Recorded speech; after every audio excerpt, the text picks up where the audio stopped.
Today, I'm going to go over a series of progressions that I would use to improve my anterior core strength. And this is a series of exercises I would use to really help someone improve their sit up and throw test that we use for the power test. And why do we care about this? Well, the stronger we have our abs, the more power we can produce with more strength.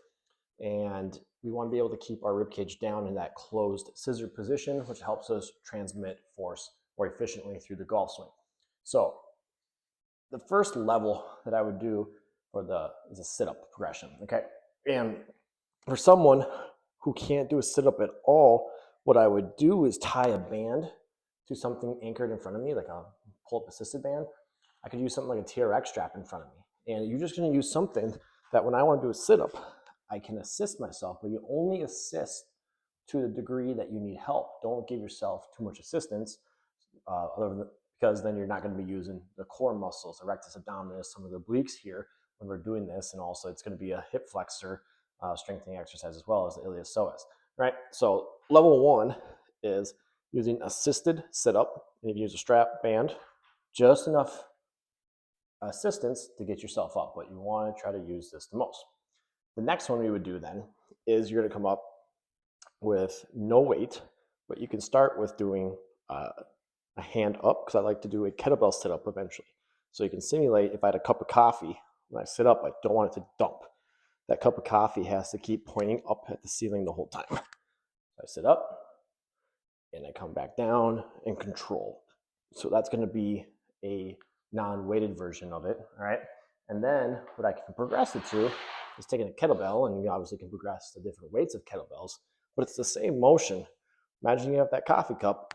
When I sit up, I want to keep pointing that up, and this is also going to work some shoulder overhead strength in this exercise and shoulder stability.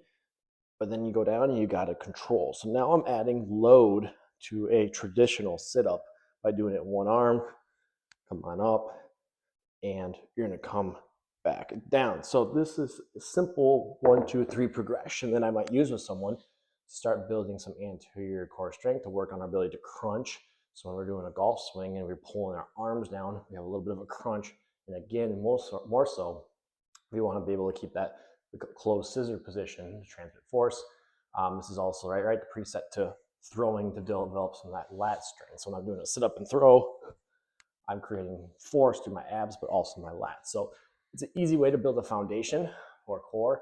You just got to figure out where you're at, and then you can progress from there. So it's just one option, but it's an option that I like to do to help people improve their sit up and throw test. And then it would also incorporate this with some kind of speed. So actually throwing a med ball at a wall for the power, taking a band, anchoring it behind you, and pulling it fast with the lats. Or you can just take a med ball and just do like a simulated throw, but don't actually throw it if you can't due to your environment. All right.